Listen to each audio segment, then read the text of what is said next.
Hi everybody, my name is Adam Greenberg. For those of you who don't know me, I live in beautiful Squamish, British Columbia, Canada. I'm 40 years old, married with a 5-year-old daughter. I work for a software company.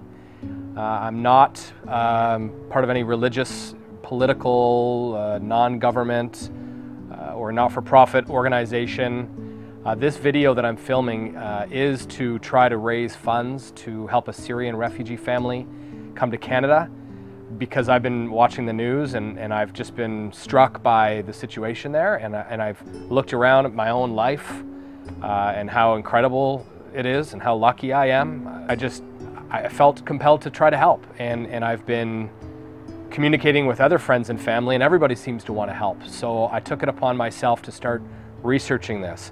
How can we bring a Syrian refugee family out of refugee camps, out of a war zone, and bring them to Canada to live a life of peace and prosperity and safety? And I think this is a huge opportunity. It's a very, very positive thing that we can do. But it's a complicated process. So there's lots of concerns out there about, are there terrorists? We're going to bring terrorists to Canada. Are people going to be living here on welfare? Are they truly in danger? I looked into all sorts of different things. There's sponsorship associations. These are like churches and mosques and synagogues that do this all the time. That's a great avenue to take because they do this all the time. But there was, for reasons we don't need to get into, I was just uncomfortable with it personally. I could have hired an immigration lawyer. I spoke with an immigration lawyer in Vancouver who was willing to help, but there was a cost to that, and I didn't think it was appropriate to raise money to pay a lawyer. No offense to the great work they do. Then there was a group of 5, organizing a group of 5. If 5 families commit to helping resettle a family, then you can bring a family to your community and they can be a part of your community, which is an awesome way to do it. But that too was very complicated and took a lot of time, like 12 months plus. And I was just concerned we were going to lose momentum, and there's a lot going on in people's lives and in the world, and I was afraid we would lose momentum and move on. And I really do feel passionate about this particular cause at this particular point in time. I think we have a huge opportunity to make such a positive difference, but we need to do it now. And so through communicating with family in Toronto who connected me to friends of theirs, I met a group that's well along in the process.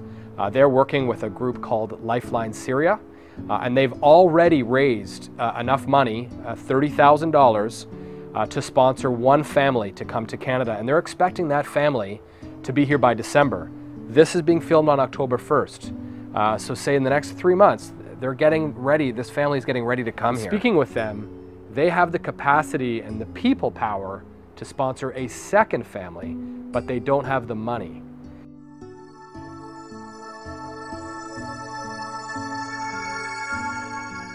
This is the opportunity. If we can raise the $30,000 between now and December, they can bring a second family here. There's people already set up to welcome them, to help them find a home, help them find a job, help them learn English, and settle them into the community. All we need to do is raise $30,000. I know it sounds like a lot of money, but I also know that we're a generous group of people, and we can do this. So please help. Thank you very much for considering it, and reach out to me if you have any questions or concerns. My contact information is right here. And stay connected to the website. We're going to be posting updates as they come in. As the first family arrives, we'll have pictures of them arriving at the airport. I've heard that there's an opportunity to Skype with those families. They get turns in these camps to connect with their sponsorship families, so you can meet them in advance. I think that would be really cool. If we have that opportunity, I'll make sure I post those conversations online. Any other information that we get, updates, we'll post that online as well. So please stay connected and let's do this. Thank you very much in advance for your help.